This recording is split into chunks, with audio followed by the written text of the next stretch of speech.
preciso observar que o direito está para além do Estado e existem direitos que são constituídos no Estado e todos os direitos são constituídos fora do Estado. Mais tarde, dependendo do grupo que toma o poder, ele vai cristalizar essas normas que foram conquistadas nas lutas. Então, direito e Estado hoje estão ligados, mas é uma determinada faceta do direito, uma determinada parte do direito. É o direito chamado positivo, é o direito do Estado. Mas eu pergunto a vocês, será que vocês não percebem que até mesmo nas comunidades existe um direito costumeiro que não tem nada a ver com a lei escrita? Será que você não percebe que várias lutas vão se dando e transformando direitos? Eu pergunto a você, seus direitos trabalhistas de hoje são iguais àqueles que quando você começou a trabalhar, se você tiver 50 anos como eu? Certamente não, porque as lutas sindicais levaram à constituição de novos direitos. Então, a característica do direito é essa mobilidade, e não podemos confundi-lo com lei. A lei é uma expressão estatal de determinado tipo de direito, enquanto o direito é esse processo político e social de constituição de novas conquistas, de novos avanços da sociedade.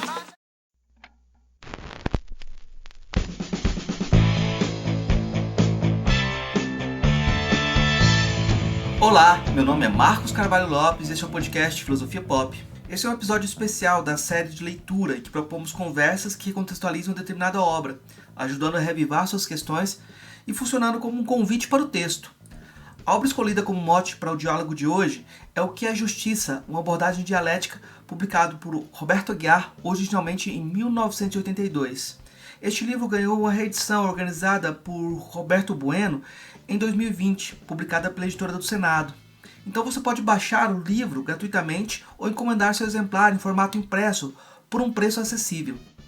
Nossa ideia é fazer mais algumas entrevistas sobre esse livro, de tal modo que possamos potencializar sua leitura. Hoje conversamos com o professor Argemiro Martins sobre essa obra de Roberto Aguiar e sua importância nos debates sobre a filosofia do direito no Brasil, o contexto de sua publicação e como ela dialoga com o tempo presente. O professor Argemiro Cardoso Moreira Martins é professor associado de Direito Público na Faculdade de Direito da Universidade de Brasília, atuando na graduação e na pós-graduação. Na abertura desse episódio, você ouviu a participação de Roberto Aguiar no documentário Direito Achado na Rua, produzido pela UNB em 1991. O Filosofia Pop é um podcast que aborda a filosofia como parte da cultura. A cada 15 dias, sempre às segundas-feiras, a gente vai estar aqui para continuar essa conversa com vocês. Intercalando com nossos episódios normais, de quando em quando vamos apresentar episódios de entrevistas temáticas especiais. É o caso da conversa de hoje. Você pode encontrar mais informações, textos, no nosso site, que é o filosofiapop.com.br. Nós temos página no Facebook, no Instagram, perfil no Twitter e canal no YouTube. Nosso e-mail é contato@filosofiapop.com.br. Se você gosta do nosso conteúdo, apoie nossa campanha de financiamento coletivo no Catarse. O endereço é catarse.me/filosofia_pop. A contribuição mínima que pedimos é de R$5 mensais. Se não pode contribuir, ajude divulgando, comentando, indicando para amigos. Precisamos dessa força. Vamos então para a nossa conversa com Argemiro Martins sobre o livro O que é Justiça? Uma abordagem dialética, de Roberto Aguiar.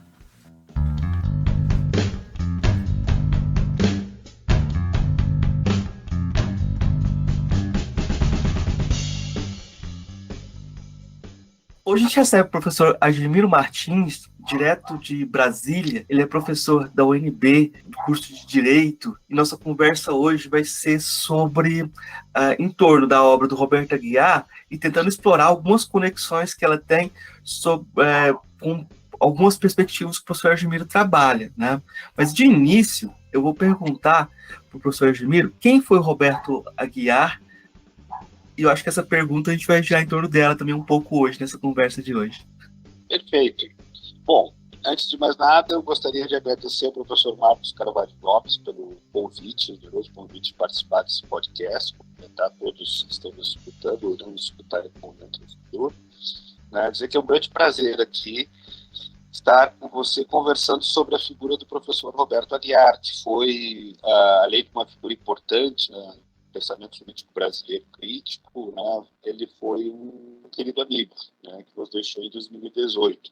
E é sempre um prazer falar dele, né, do seu trabalho, de sua obra. Eu acho que é um aspecto importante de resgatar um pouco o trabalho do professor Roberto Aguiar.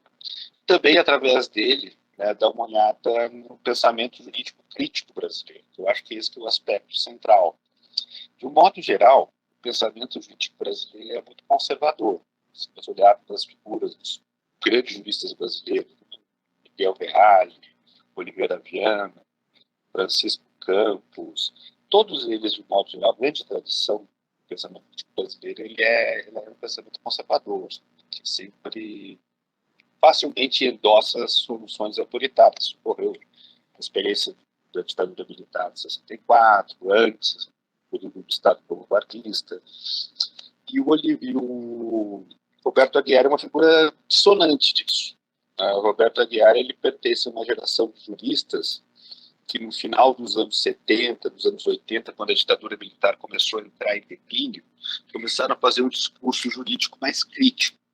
Um discurso jurídico não apegado ao formalismo, que era característico do pensamento crítico brasileiro.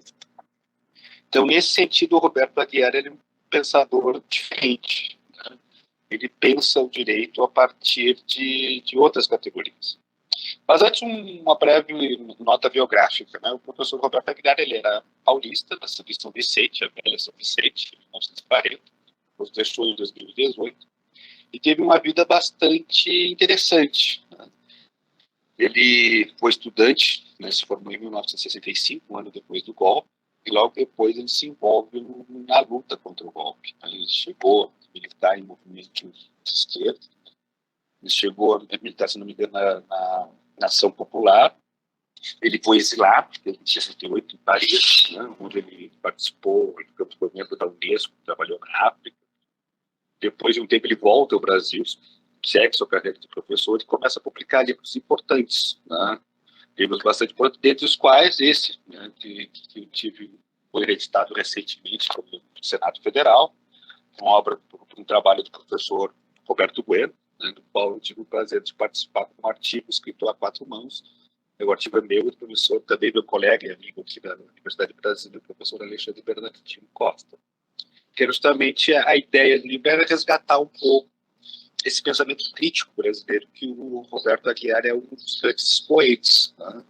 E isso eu acho que talvez seja um aspecto essencial do trabalho dele. Né? Ele é antes, uma coisa que ele salienta muito bem, o professor Roberto Aguiar era não somente um pensador, mas como também um homem de ação. Né?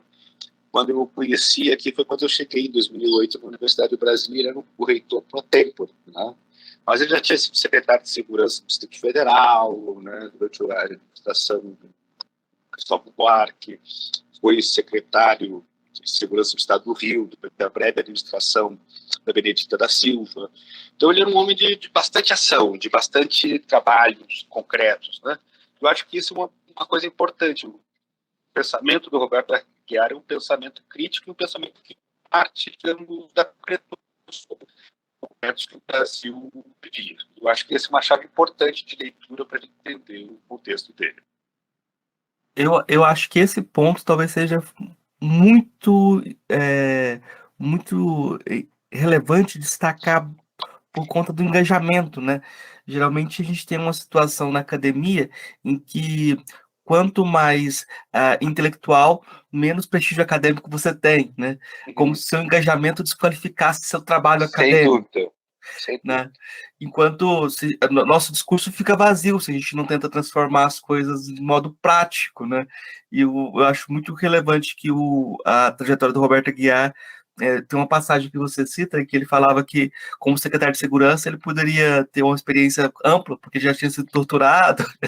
Agora, Exato. Então, eu acho que essa dinâmica é importante para ver de quem que a gente está falando, né? E você falou de vários cargos que ele ocupou. Eu depois fui procurar no meu casaco de general do Luiz Eduardo Soares para ver essas referências, porque você tem esse jogo também de ocupar esse lugar de secretário de Segurança Pública no Rio de Janeiro, depois do Garotinho, é um desafio, deve ter sido um desafio grandioso, né? Mas escreveu um livro com esse título, O que é Justiça, para alguém que tinha uma história de luta contra a ditadura no Brasil, que estava começando a passar pelo processo de democratização, também parece ser uma coisa muito, muito séria, né?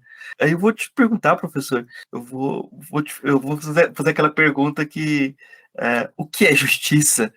O que significa fazer essa pergunta no curso de Direito, né? Não vou te perguntar o que é justiça, mas o que significa essa pergunta no curso de Direito? Perfeito. Não, ótima questão. Né? O que é justiça? O título do livro ele é bastante provocativo, porque existe um consenso bastante firme no direito, um consenso compartilhado por vários filósofos, desde os mais formalistas como Kelsen, Hart, até filósofos mais contemporâneos, por exemplo, da teoria dos sistemas como Niklas Luhmann, Habermas, Ronald Wolff. Uma coisa é o direito, outra coisa é a justiça. Mas são duas coisas diferentes. Do ponto de vista da filosofia do direito, digamos que triunfou, a pergunta sobre a justiça tem um problema. Ela parte de concepções parciais de justiça. Não existe mais nas sociedades pós-convencionais um consenso sobre a justiça. Nós poderíamos pensar em sociedades pré-convencionais, sociedades pré-modernas, né, um consenso, sei lá, por exemplo, na Espanha de Filipe II, o cristianismo era um consenso, e quem não fosse cristão, como era o caso dos árabes e judeus, encarariam as fogueiras da Inquisição. Então, nesse sentido, hoje nós não temos mais isso. Então, com base nessa constatação, se expurgou a ideia de justiça do direito. A ideia que persiste é que o direito é um sistema que vale por si mesmo. O direito é válido. O conceito de validade na filosofia do direito é um conceito que, na verdade, diz que o direito vale porque ele vale. Ponto. Né? E quando o Roberto Aguiar faz essa questão, o que é a justiça, ele faz uma provocação muito interessante. Primeiro, o contexto, né? Que muitas vezes isso é uma coisa que me chama muito a atenção. Né? Eu acho que talvez você, Marcos, também perceba isso. Eu já sou um professor já velho, então eu me lembro da ditadura militar. Eu vivi a ditadura militar. E muitos dos meus alunos não têm a menor ideia do que é ditadura militar. Então, quando você se depara com o livro que é a Justiça, do Roberto Aguiar, hoje, alguém que não tenha a ideia do contexto perde muito da leitura. Porque a leitura, como eu até comentei com você, o professor Roberto Aguiar era um homem que pensava a partir de questões concretas. Não pensava a justiça, por exemplo. O livro que é a Justiça não é um pensamento abstrato, ele não faz uma investigação, por exemplo, das concepções de justiça na história da filosofia, não vai aos gregos, né, Volta, Kant, Hegel, nada disso. Ele parte de uma questão bastante concreta. E o contexto que ele vivia no Brasil era um contexto de crise da ditadura militar. Esse livro é de 82, a ditadura militar estava assim nos seus últimos momentos, ela acaba em 85. E ela estava assim, lutando para fazer uma transição lenta, gradual e progressiva, como gostava de dizer o ditador, não, o Geisel, na época. E era um contexto bastante complicado, né? Porque, por exemplo, em 77 a gente tem a segunda revolta dos estudantes, né? Em 79 e 80 tem as poderosas greves do ABC, nós temos a campanha das diretas já em 84. O Brasil daquela época, muitas vezes a gente imagina, quando lê os livros da história, que era um país bastante tranquilo, um país bastante violento, bastante manifestações, bastante greve. Né? E também, é bom lembrar, a extrema-direita do regime militar na época não gostou muito da ideia da abertura militar. Então o Brasil teve uma série de atentados terroristas muito fortes cometidos pela extrema-direita. O mais famoso foi o fracassado, a tentativa do caso Rio Centro. Mas tiveram outros, né? Inclusive uma secretária da OAB no Rio morreu por conta de uma carta-bomba do aniversário da OAB. Outras foram aniversários do como é que era o Instituto de Imprensa do Brasil, né? Então foi um período muito, muito difícil. E falar de justiça naquele período era, na verdade, falar sobre as injustiças. Né? Essa era a grande questão. Eu acho que uma das teses principais do professor Roberto Aguiar era justamente nesse sentido. A filosofia do direito, a teoria do direito, descartava a justiça com uma forma muito fácil. No entanto, ele dizia, não, mas se você olhar a situação concreta, você vai ver. As injustiças são flagrantes, elas estão aí, para quem quiser ver. Basta ver como, por exemplo, a justiça brasileira trata os ricos, como ela trata os pobres. Por exemplo, em termos de direito de propriedade. Né? Então, se você tem, digamos, uma desocupação de uma terra porque ela é ilegalmente ocupada, tranquilamente você vai perceber que o desocupado é o pobre diabo. Porque aquele fazendeiro, dono de posses que ocupa uma terra pública não vai sofrer esse tipo de reprimenda. Mesmo que sofra desocupação, não é do mesmo jeito que ocorre com os pobres. Então, a ideia, digamos, principal do texto do professor Roberto Aguiar é justamente dizer o seguinte: na concretude do direito que tu vai perceber a injustiça. É aqui que você vai ver o quanto que o sistema ele é injusto, o quanto ele, na verdade, a questão da justiça ela é afastada do direito em prol de uma legalidade que se legitima a si mesma, mas que comete injustiças a todo momento. Então, a ideia crítica que ele tinha também nesse sentido. Não, vamos ver a justiça não como um conceito abstrato, vamos ver a justiça no caso concreto. Quando, por exemplo, eu estava vendo uma notícia há uns meses atrás, de uma decisão do STJ que condenou não sei quantos anos de prisão uma mulher que tinha roubado alguns itens do supermercado. Que dentro do direito a gente tem uma figura para isso, que é o chamado furto famélico, quando você furta uma coisa para comer. E essa pessoa foi condenada, né, a um tempo de prisão por roubar alguma coisa para comer. Então, nesse sentido, você vê, né, por exemplo, quando a justiça trata um crime de colarinho branco, quando a justiça trata um crime comum como esse. Então, é essa a perspectiva do Roberto Aguiar. Assim, a injustiça está aqui. Você pode percebê-la concretamente falando. Né? Então, nesse sentido, é que ele tenta resgatar a ideia da justiça, né, a partir de sua concretude, né, e mostrando justamente que, na verdade, o que era visível à época, né, o quão era injusto o modelo brasileiro da ditadura militar, que naquele momento definhava. Eu fiquei pensando no estilo de escrita dele, como isso é importante para o texto também, na fluidez dele, porque ele bate de frente com a tradição de escrita também do que é o direito, né? Mas eu queria chamar a atenção para essa tradição também do que era o direito naquele momento, em termos de uma tradição brasileira autoritária, né? Como a Constituição e as normas eram utilizadas pela ditadura e alinhadas com a ditadura, reforçando e legitimando a ação autoritária, né? Isso eu acho que é talvez a gente não conseguiu se livrar totalmente disso, isso é uma coisa importante também, né? Até que ponto que a gente conseguiu se livrar disso é uma questão que a gente pode fazer na frente, né? Mas eu queria que você contextualizasse também essa pergunta que ele faz, com essa abordagem, e como ela se destacava em relação ao contexto de conversação da filosofia do direito brasileira. Perfeito. São duas questões interessantes. Vamos começar primeiro pela questão da escrita, que eu acho interessantíssimo. Isso também é um aspecto que chama atenção. A escrita no direito brasileiro, tradição, né? Vamos pegar aí um Miguel Reale. Miguel Reale é um escritor famoso, prolífico, escreveu muitas obras de filosofia do direito e tal. E a tradição, digamos, brasileira é de uma escrita empolada, né? De uma escrita bastante erudita, você cita Deus e todo mundo, né? Todos os autores, os filósofos clássicos, os juristas todos, né? E você faz uma síntese disso, demonstra, na verdade, isso é interessante, isso é muito recorrente até hoje. Quando a gente vê, por exemplo, uma decisão do Supremo Tribunal Federal, a gente nota como os ministros do Supremo Tribunal, eles fazem questão de citar uma infinidade de autores. Muitas vezes os autores não são compatíveis entre si, mas não importa tanto. O que importa é que você demonstre erudição, você demonstre conhecimento, você é uma autoridade, digamos, quase como uma figura do sábio. Não importa o que você diz, importa que você seja um sábio.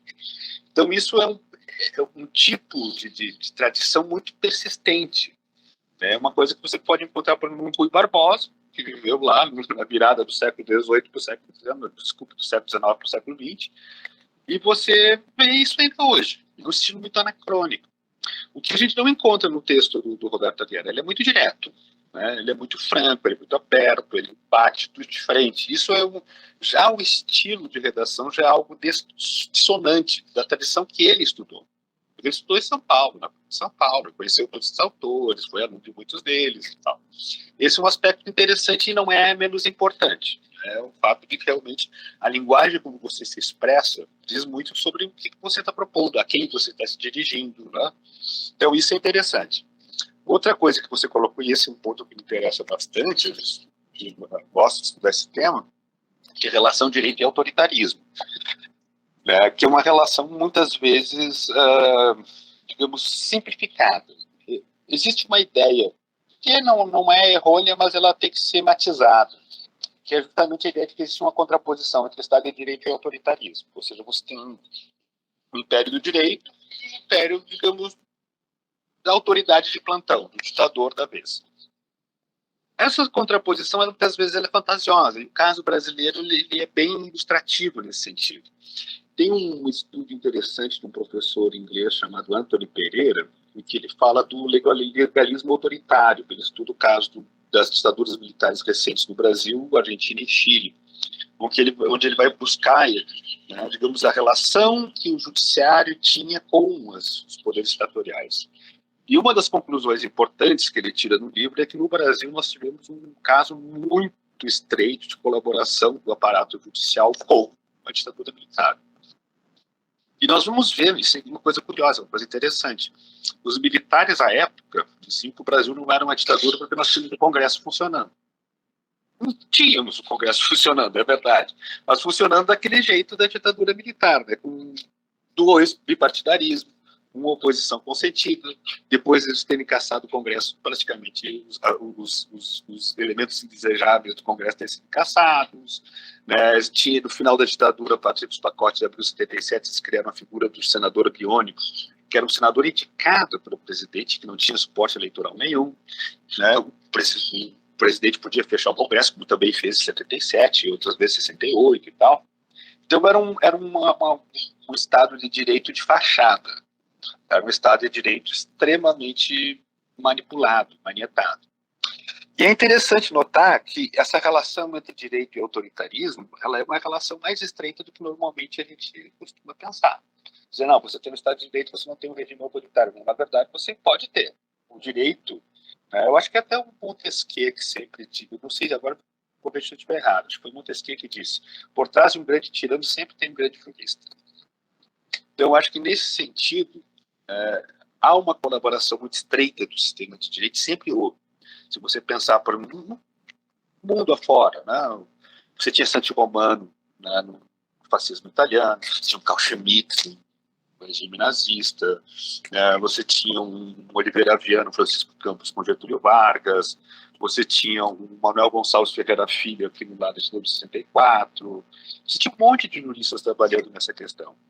Então, a contraposição Estado de Direito e autoritarismo ela não é tão antagônica como muitas vezes nos sugere. Ela é matizada. O direito é um instrumento que acaba servindo também aos regimes autoritários. E você tem razão quando diz que há uma certa contaminação, digamos, desse direito autoritário no Brasil. A gente pode perceber isso em muitos aspectos, por exemplo, como o judiciário decide até hoje. O Supremo Tribunal praticamente é o soberano da lei, não importa o que ele diga, né? Ele decide. Basta ver, por exemplo, que foi a questão da prisão de segunda instância no Brasil. O Supremo Tribunal Federal mudou 3 vezes de opinião com relação a isso. No primeiro momento admitia, depois voltou a não admitir, depois voltou a admitir, depois disse que não podia mais. Né? Então, assim, é pura discricionariedade. Não é o império da lei, é o império daqueles que dizem o que a lei diz, no final das contas. E isso é feito de uma forma bastante autoritária, porque o Supremo Tribunal Federal, como diz, é o que detém o monopólio da última palavra. Decidiu, está decidido. Então isso é muito comum, a gente vê isso não só na estrutura do Supremo Tribunal Federal, que é um exemplo, né, mas, por exemplo, você vai ver isso em toda a estrutura repressiva do Estado, os poderes policiais, tudo mais, que na verdade praticamente não sofreu nenhuma modificação desse Estado. Essa ideia de um direito autoritário, que é muitas vezes uma expressão que muitos colegas meus dizem, mas isso é uma contradição, é que o direito autoritário não é pode, né? Não só pode, como de fato foi e ainda é em grande medida. Então, existe uma relação estreita aí. Né? Eu acho que um dos aspectos interessantes do professor Roberto Aguiar é que ele bate justamente nesse ponto, né? De como o direito ele pode ser injusto, de como o direito, na verdade, ele não é, digamos, a antítese necessária, digamos, do autoritarismo.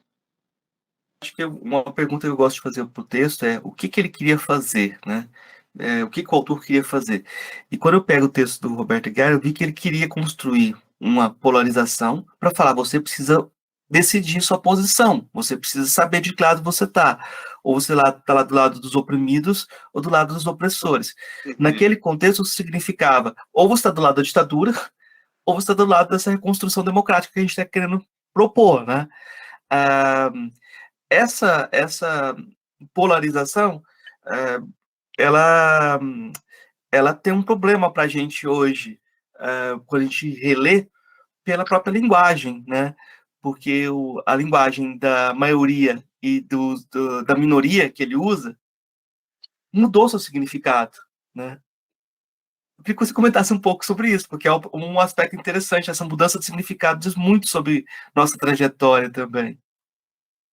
Você diz mudou o significado em que sentido? Quando o Roberto Guiar fala de minoria, ele está sempre falando da minoria que comanda, né? Então ele está falando, você é a minoria que comanda e a maioria que é oprimida, né? Hoje a gente trata de minoria, e você trabalha isso no significado jurídico do termo minoria, de uma forma diferente. Então, quem pega os textos desavisados hoje pode não cair nessa armadilha de interpretar as coisas de uma forma estranha, ver essa tensão de significados entre os termos, essa mudança semântica que aconteceu, né? Verdade. Não, bem colocado. O próprio termo maioria e minoria é um termo que mudou de sentido ao longo da história. Se a gente pensar... Deixa eu só lembrar a frase, né? As minorias têm que se curvar às maiorias agora, dita pelo Bolsonaro. Não é o que o Roberto queria dizer. De modo algum. Bem colocado, exatamente. Não, isso esclareceu bastante. Mas, realmente, os termos maioria e minoria são termos, não somente no contexto brasileiro, falando de um modo geral, você muda drasticamente. Por exemplo, as minorias surgem como um argumento dentro da estrutura do direito constitucional moderno, feito pela primeira vez, se não me falha a memória, com os Federalist Papers. Né? Quando você, por exemplo, pega lá o Federalista número 78, escrito por Alexander Hamilton, e ele defende a ideia de um judicial review com base nos direitos das minorias. Só que as minorias da qual falava o Hamilton eram as minorias dos proprietários de terra, dos senhores de escravos norte-americanos do final do século XVIII. Então, nesse sentido, a minoria dele era essa minoria privilegiada. De certo modo, quando o Roberto Aguiar fala das minorias, ele fala justamente das minorias governantes do Brasil da época, que eram as minorias privilegiadas pela ditadura militar, em detrimento da grande massa dos brasileiros, que não viviam em condições terríveis. Então, quando ele fala em relação à maioria das minorias, é bem diferente do que se fala hoje. Por exemplo, nós falamos em termo minoria, até os feministas vão falar essa questão sobre a mutação do termo minoria no direito constitucional. E é interessante notar como o termo minoria mudou de sentido, especialmente no final do século XX, na virada para o atual século, mas especialmente nesse século, quando fala em minoria, fala em minorias de gênero, de raça, de cor, religiosas e tal. São, inclusive, minorias que não são tecnicamente minorias, como o caso das mulheres, né, que no Brasil é mais da metade da população. Então, o termo minoria ele mudou bastante de sentido. Tá? E quando a gente trata desses termos, é realmente pegar uma obra como a obra do professor Roberto Guiar, que foi escrita naquele contexto de adultos, a noção de minoria dele não tem nada a ver com o que hoje nós falamos. Né? Por exemplo, quando você listou o ex-presidente Bolsonaro fala, né, que as minorias devem se curvar às maiorias, ele não está falando no mesmo sentido. Ou seja, ele está falando justamente dessas minorias que nós denominamos minorias de gênero, minorias de cor, minorias de religião, e a maioria que ele supõe que seja cristã, que seja, enfim, o que ele é, né? E o que ele supõe que representa. Então, nesse sentido, existe realmente uma mudança de sentido. O que é interessante notar, eu acho que isso, quando a gente fala dessas mudanças de sentido, a gente fala um pouco da história do direito constitucional, do direito público, de um modo geral. as noções, isso vale não só para a noção de maioria e minoria, mas vale para a noção de liberdade, para a noção de igualdade, para a noção de fraternidade, qual que seja. Essas noções, elas vão mudando semanticamente, praticamente, eu acho que de geração em geração. Então, a ideia que se tem, por exemplo, de liberdade hoje não é a mesma que se tinha na época do Roberto Guerra, quando escreveu aquele livro em 82.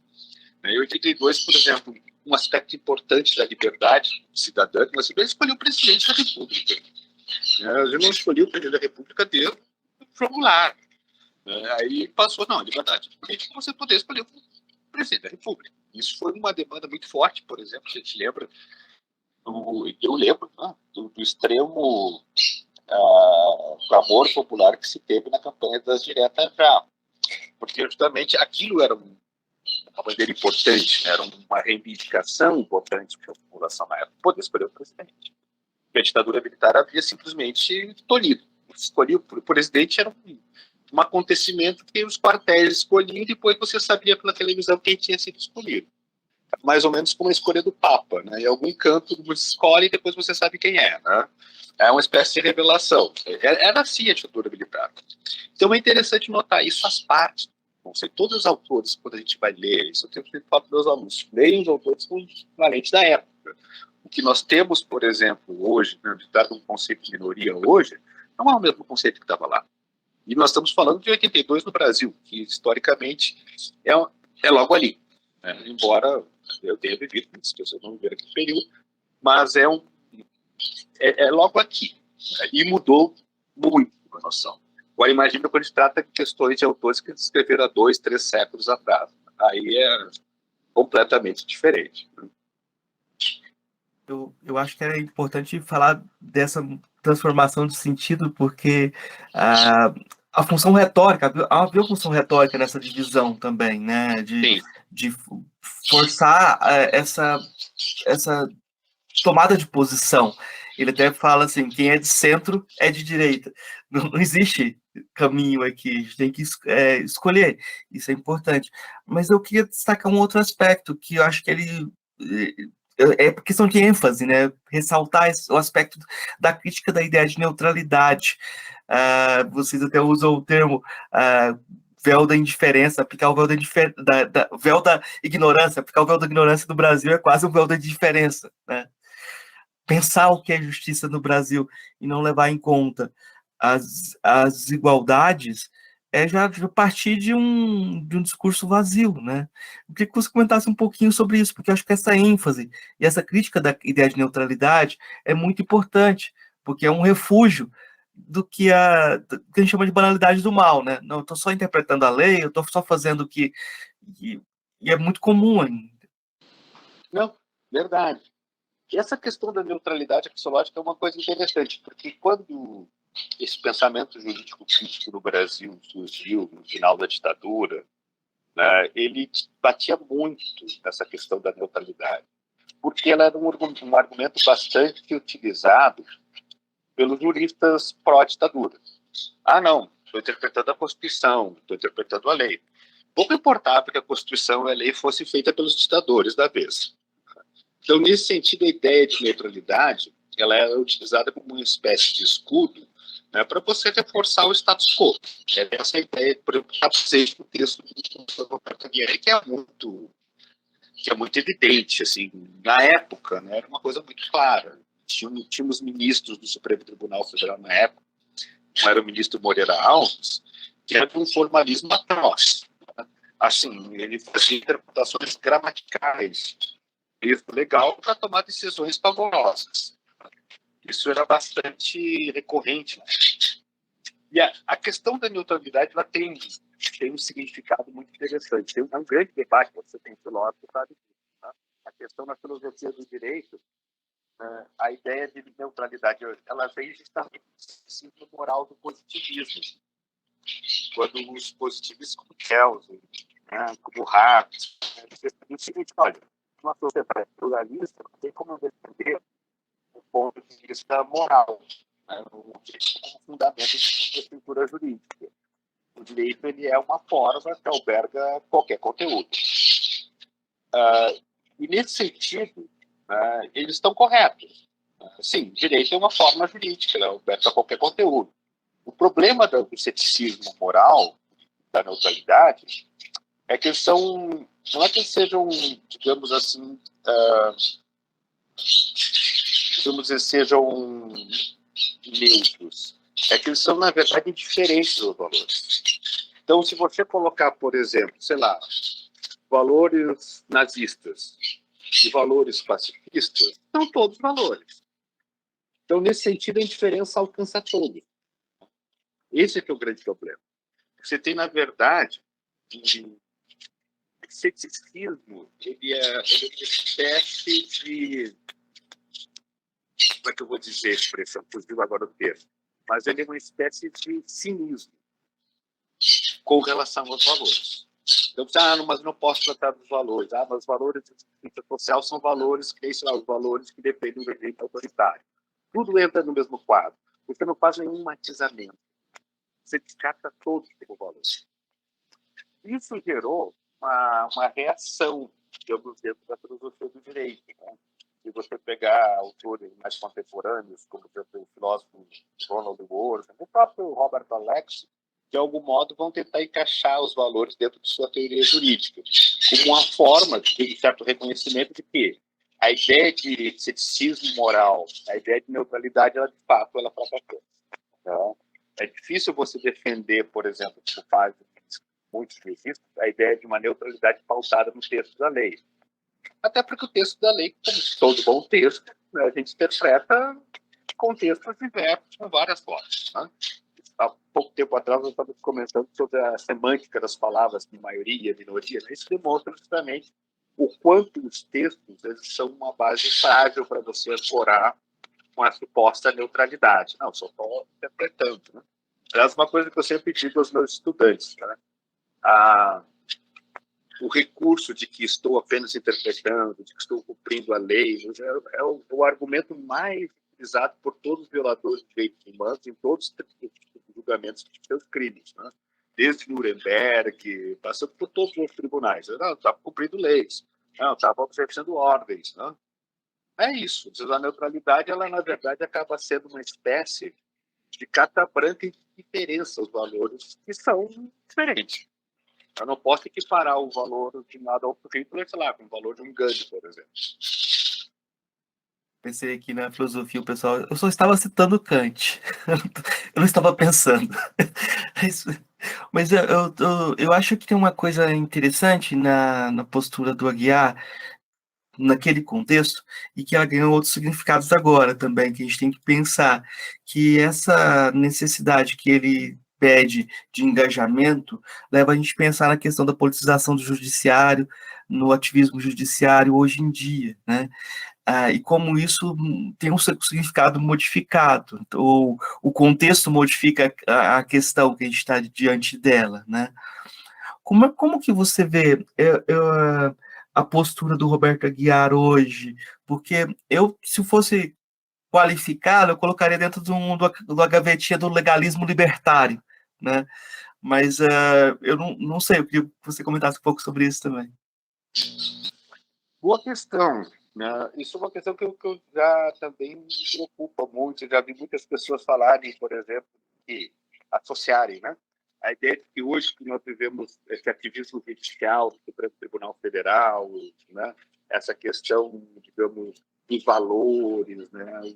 Como o Supremo lida com isso, associando isso como uma consequência direta do pensamento crítico brasileiro lá do final da ditadura. Eu, particularmente, como conhecia, vivia aquele contexto, eu acho uma associação indevida. Eu acho que são duas coisas bem diferentes.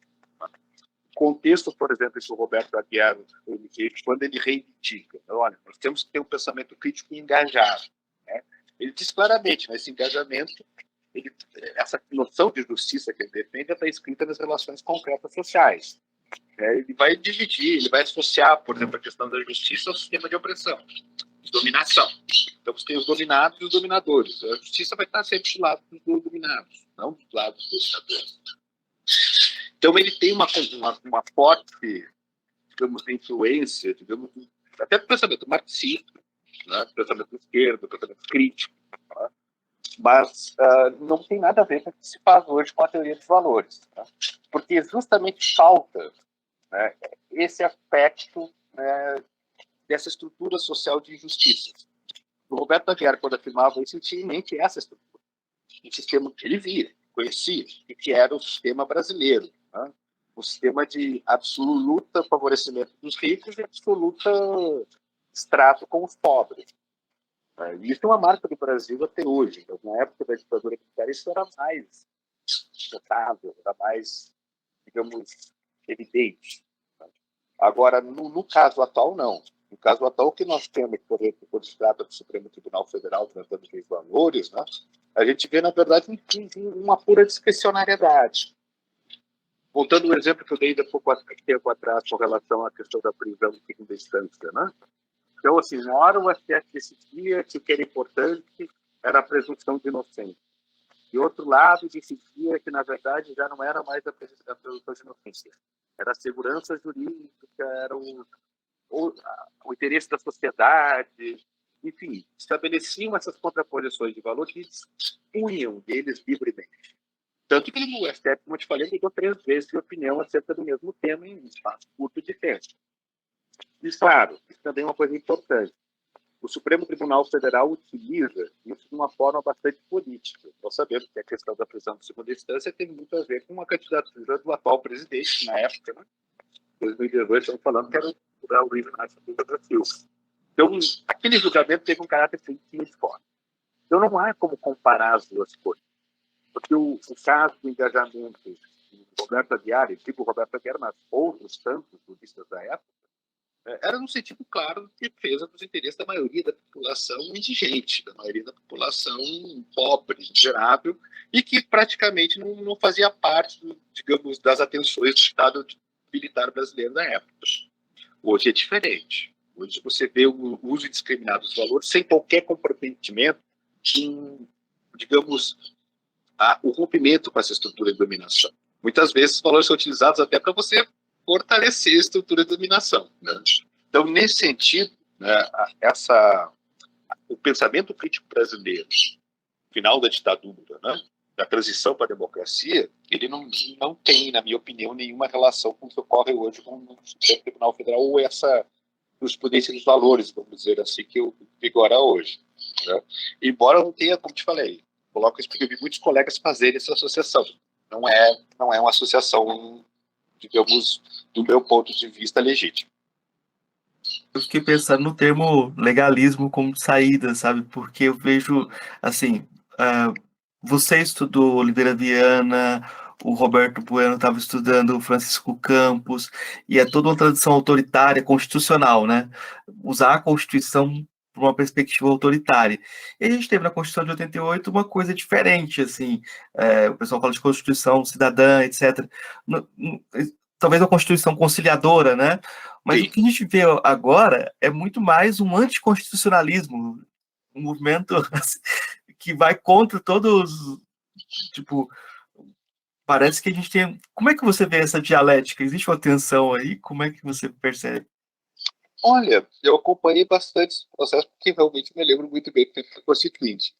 O que eu acho interessante é como os olhares da época da Constituinte e os olhares de hoje da Constituinte, né, sobre a Constituição. Quando se surgiu a Constituição em 87, 88, no processo constituinte, tinha várias críticas, né, à moderação da Constituição. Vamos lembrar que até o PT, na época, se recusou a assinar o projeto constituinte.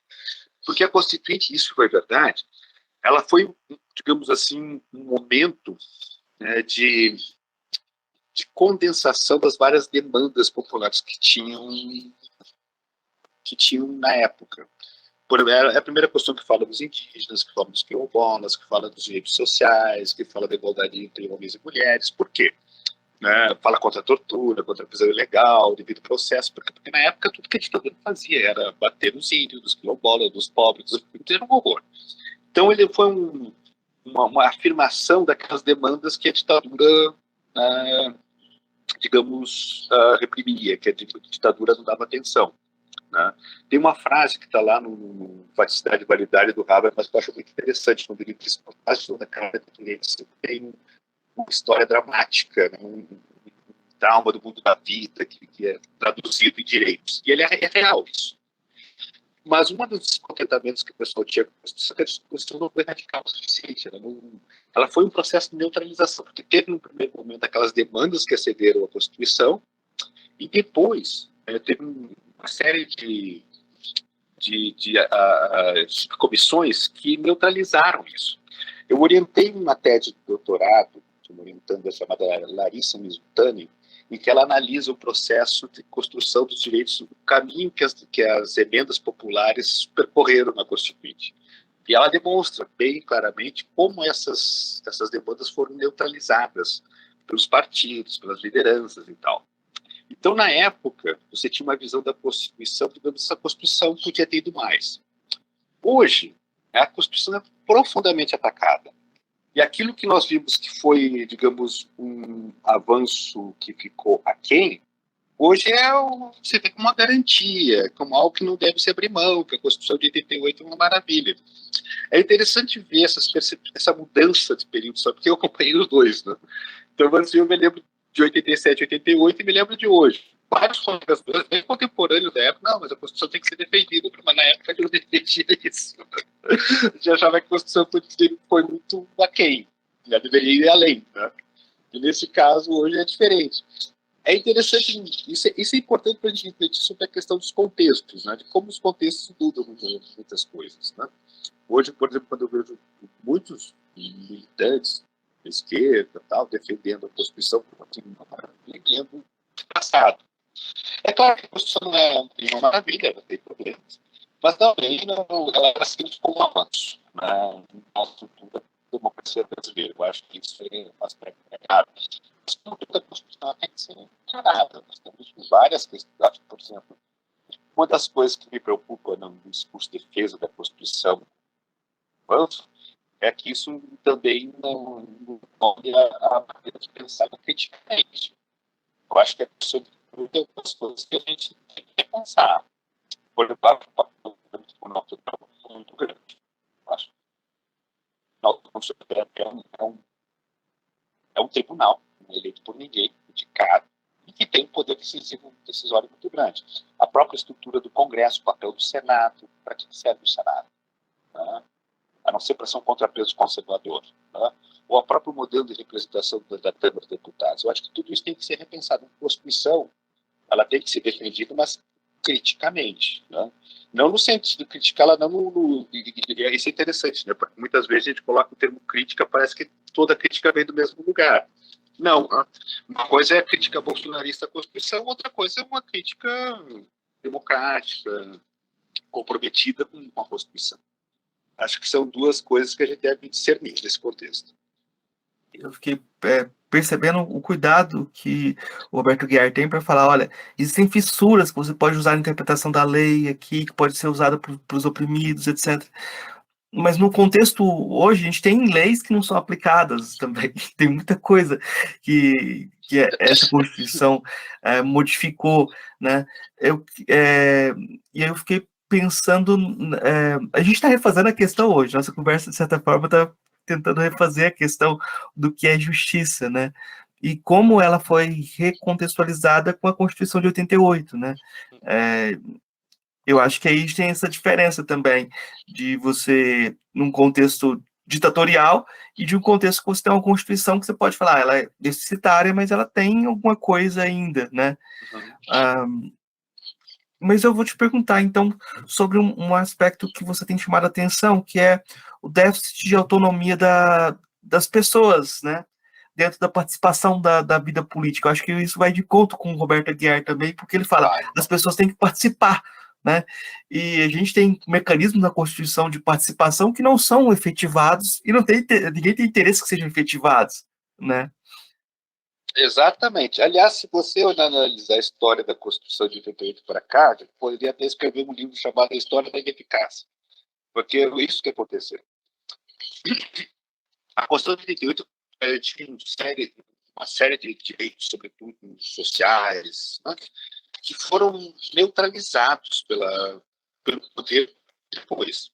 O próprio Supremo Tribunal Federal, no início, logo no final dos anos 80, nos anos 90 todo, trabalhou no sentido de neutralizar vários dispositivos constitucionais. Eu ainda citei o ministro da ditadura, que foi, acho que até o presidente Serra, foi ministro do Supremo Tribunal Federal, Moreira Alves, que ele defendia teorias no sentido de tornar, digamos, isso aqui é um direito social, isso aqui é um direito, uma norma de eficácia limitada, nós não podemos aplicá-la nesse momento. Todas as escusas para não aplicar determinados dispositivos constitucionais, especialmente aqueles que diziam respeito aos direitos sociais. Né? Então, nesse sentido, você tem realmente um trabalho para tornar determinados dispositivos sociais ineficazes. Né? E o judiciário tem um papel muito grande nisso aí. Né? Então, nesse sentido, você vê, por exemplo, essa questão da própria participação democrática, que é um aspecto importante, é limitado. Você vê, a Constituição de 88 prevê plebiscitos e referendos. Quantos plebiscitos e referendos nós tivemos pós-88? 2. O referente à forma de governo, sistema de governo, a forma de governo em 93, e depois no governo Lula, que foi sobre a questão do armamento. Um só. Ou seja, nós estamos aí há mais de 30 anos da Constituição de 88, só tivemos 2 plebiscitos. A Constituição de 88 previa uma figura muito interessante, que era o plebiscito para a criação de novos municípios, né? Que vigorou no início dos anos 90, tá, uma série, teve uma decisão do Supremo Tribunal Federal na época, que foi bastante controversa, mas depois sofreu uma emenda constitucional, acho que no tempo do primeiro governo do presidente Lula, que limitou acabou praticamente limitou essa questão dos plebiscitos para a criação de novos municípios. Hoje praticamente não se cria mais novos municípios. Mas demonstra justamente o quê? Se você compara, por exemplo, sei lá, com a Venezuela, aqui do lado. A Venezuela teve 300 plebiscitos e referendos e nós tivemos 2. A eleição para o sistema político do Brasil representativo ele é extremamente elitizado. Para você concorrer a deputado federal, senador, você tem que ter caminhões de dinheiro, porque senão você não se elege de jeito nenhum. O país é muito grande, tem muito complexo, você precisa de muitos votos, né? É uma coisa que precisa de meios de comunicação. Então, nós temos um sistema político extremamente elitista e, digamos, imune ao povo. O povo é o que menos participa. As eleições são reduzidas, por exemplo, uma das coisas que me chama a atenção hoje é o extremo controle que a Justiça Eleitoral exerce sobre a eleição. Você pode fazer eleição 3 meses. Mas pera um pouquinho. A propaganda começa tal dia, acaba tal dia. Mas a política é uma coisa que faz parte da vida. As pessoas têm que discutir quem vai ser o presidente. Não precisa ser em 3 meses, tem que ser durante todo o ano. Né? E isso não ocorre. Existe um controle muito grande sobre a população. Forma como decide. Os candidatos são decididos pela Justiça Eleitoral, quem pode concorrer, quem não pode. Depois da ficha limpa, então, isso criou um critério que permite dizer quem que vai ser o candidato ou não. Você tem, na verdade, na minha opinião, hoje, no Brasil, uma democracia muito tutelada. Esse é o grande problema. E o povo não é convidado a participar. Na verdade, é uma alienação, né, do processo político decisório. Ou como disse, na verdade, o jurista argentino Roberto Gargarella, né? É uma alienação legal. No seguinte sentido, a pessoa que é afetada pela norma, tem uma norma, sei lá, que trata dos professores, nós, aqui nossa categoria, nós não temos nenhuma ingerência sobre isso. Se amanhã mudar qualquer coisa no Congresso, ok, você vai se aposentar aos 80 anos de idade. Então, ninguém vai nos escutar, ninguém vai perguntar o que a gente sabe, a gente vai comentar isso no sindicato, talvez fazer uma greve e acabou aí. Talvez conversar com o deputado para tentar mudar a situação, botar uma emenda lá, mas é um processo muito, digamos, muito no alto. A base não toma parte, ou uma participação muito ínfima. Eu acho que essa é uma das características importantes da democracia brasileira que nós temos que refletir criticamente. Essa baixa popularidade, essa baixa oportunidade. O número de plebiscitos eu acho que é bem evocativo. Poderíamos existir muita coisa por plebiscito. Eu fiquei pensando de como isso reflete uma despolitização, né?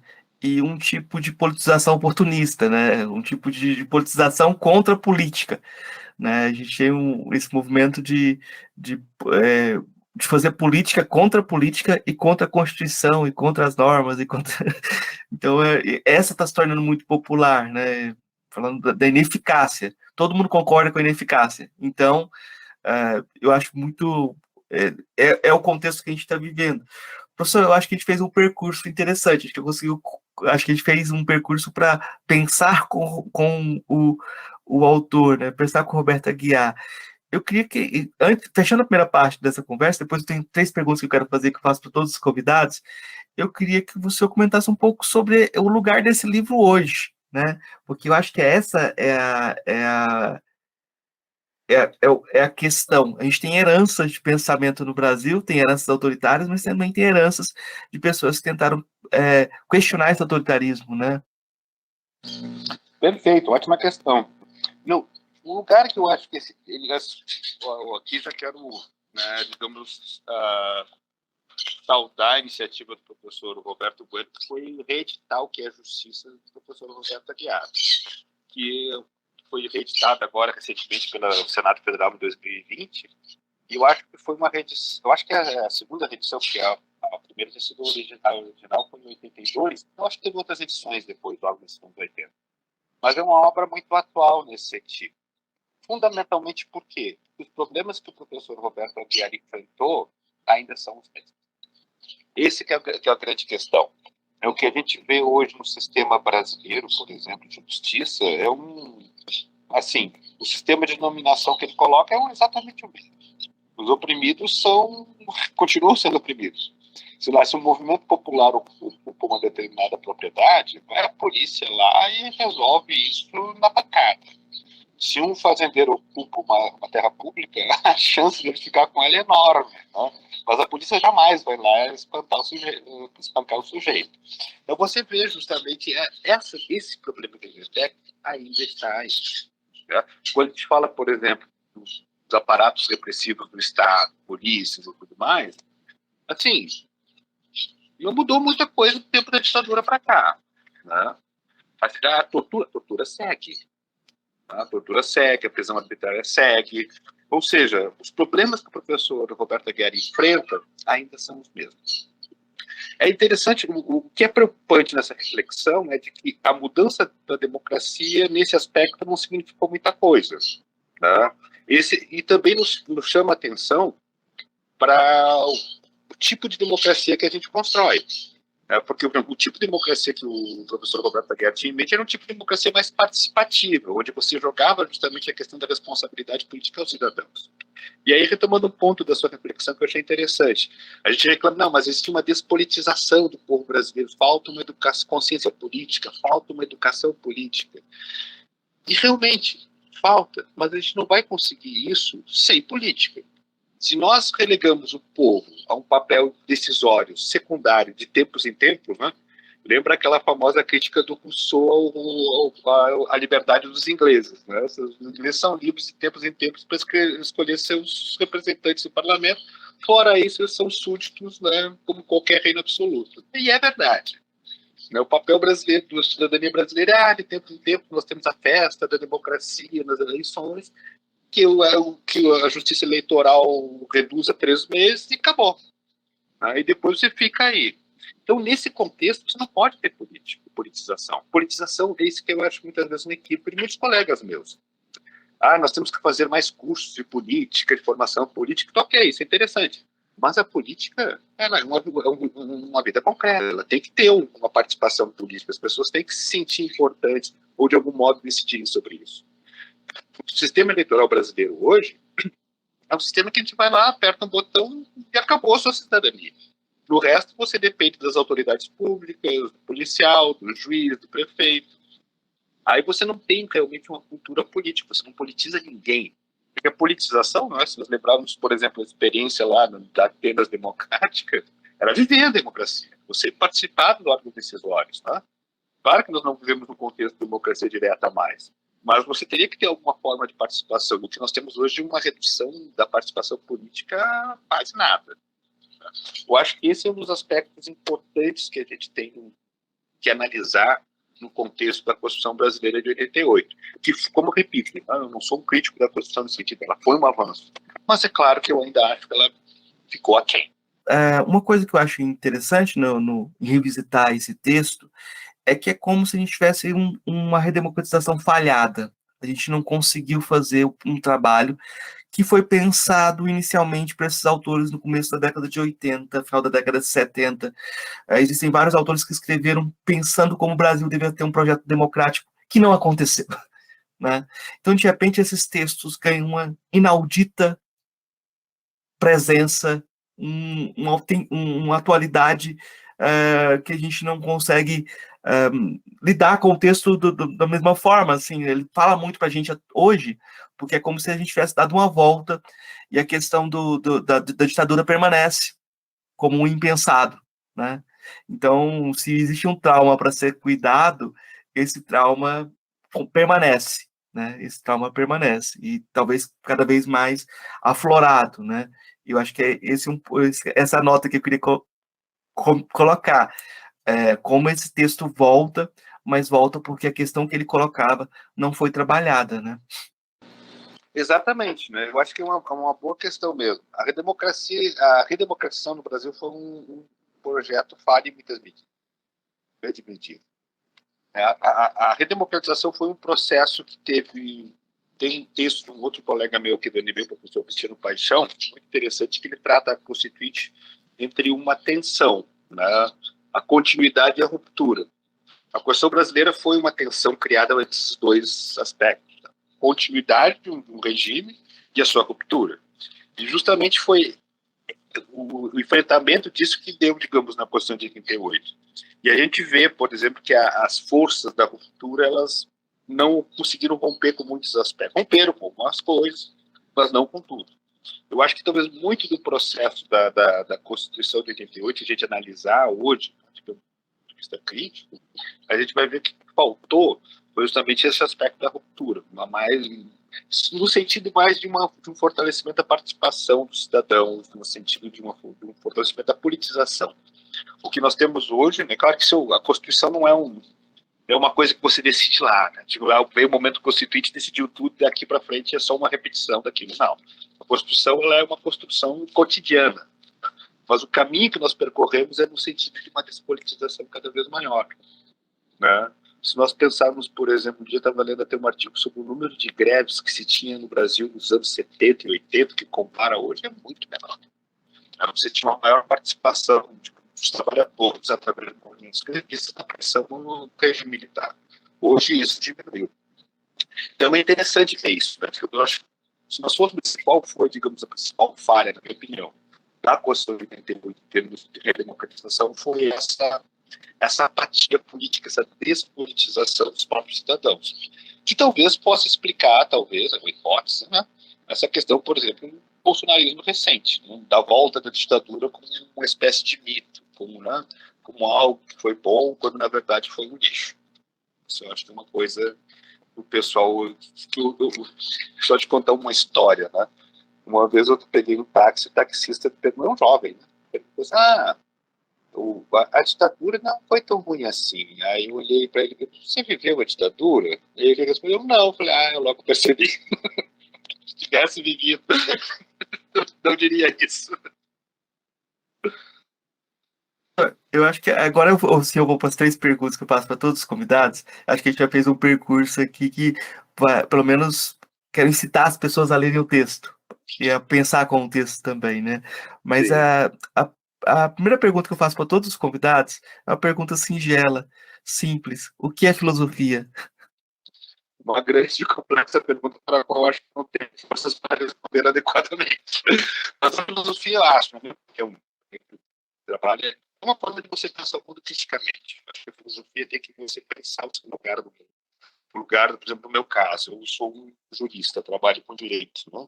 Então eu sempre procuro pensar o papel da Constituição, o papel das instituições de uma forma crítica, pensando ela aqui e agora, para a solução de problemas concretos que nós vivemos. Então, nesse sentido, a filosofia, para mim, ela muitas vezes, isso eu sempre insisto com meus alunos, né? Só pensa a filosofia como um universo das abstrações, como de conceitos que estão lá nas nuvens, pairando no céu em algum lugar que são inacessíveis ao entendimento. Não, a filosofia não é nada disso. A filosofia é uma coisa muito concreta.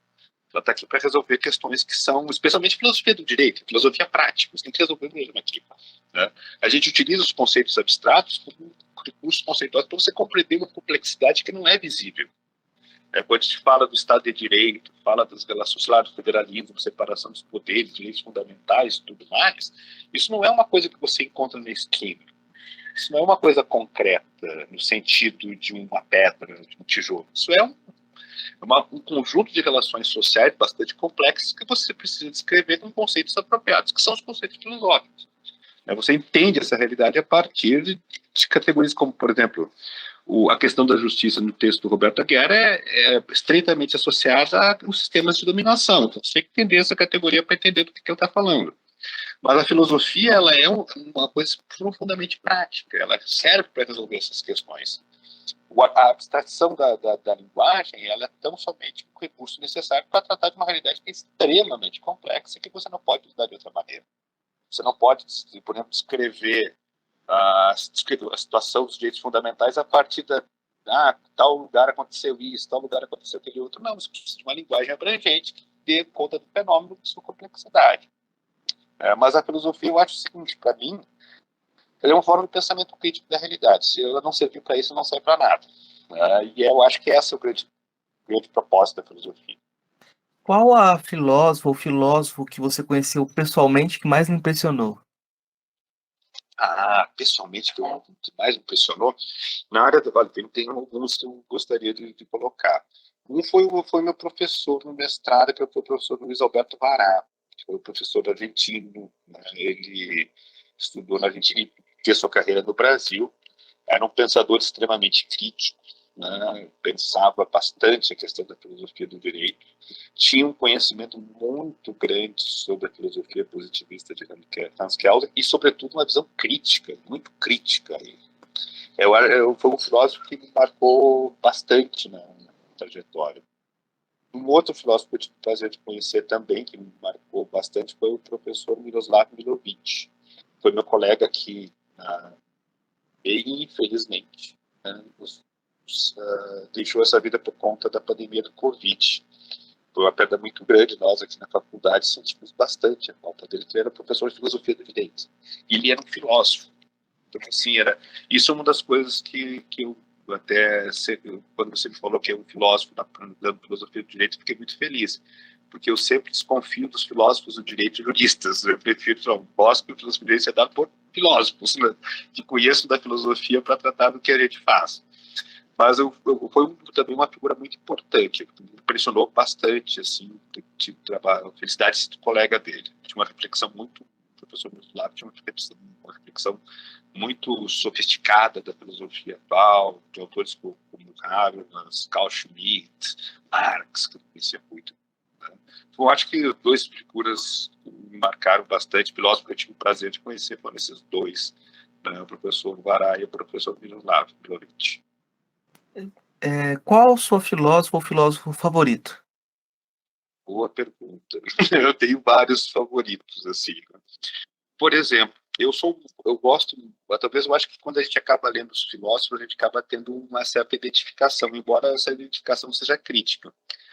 Dentro da filosofia do direito, por exemplo, um autor que eu critico bastante, porque eu gosto muito de ler, é o Hans Kelsen. Eu acho que o Hans Kelsen é um autor muito interessante na medida em que ele é um formalista, né? Mas eu acho interessante na medida em que ele leva o pensamento formalista e seu deducionismo lógico ao extremo, né? E ele tenta resolver tudo daquela forma. É claro que ele não consegue, mas é interessante porque ele é um autor que justamente leva a extremos o pensamento formalista e demonstra seus limites. Eu acho isso interessante. E ele é um sujeito muito honesto, né? Né? Então eu gosto muito de ler os textos do Kelsen, embora eu não concorde com muita coisa que o Kelsen disse, né, nesse aspecto. Um outro autor também, um filósofo do jeito que eu gosto bastante de ler, embora não, esse sim, não concordo absolutamente nada, é com Carl Schmitt. Carl Schmitt era todos nós sabemos, né? Foi o jurista de Hitler, mas era uma figura extremamente inteligente, extremamente arguta. Eu acho que, por exemplo, que eu acho interessante são as críticas que ele faz ao modelo democrático, embora, como sempre ressalte, as soluções que ele propõe são pavorosas, não dá para aceitar, mas as críticas devem ser pensadas. As críticas são importantes, deve ter atenção a elas.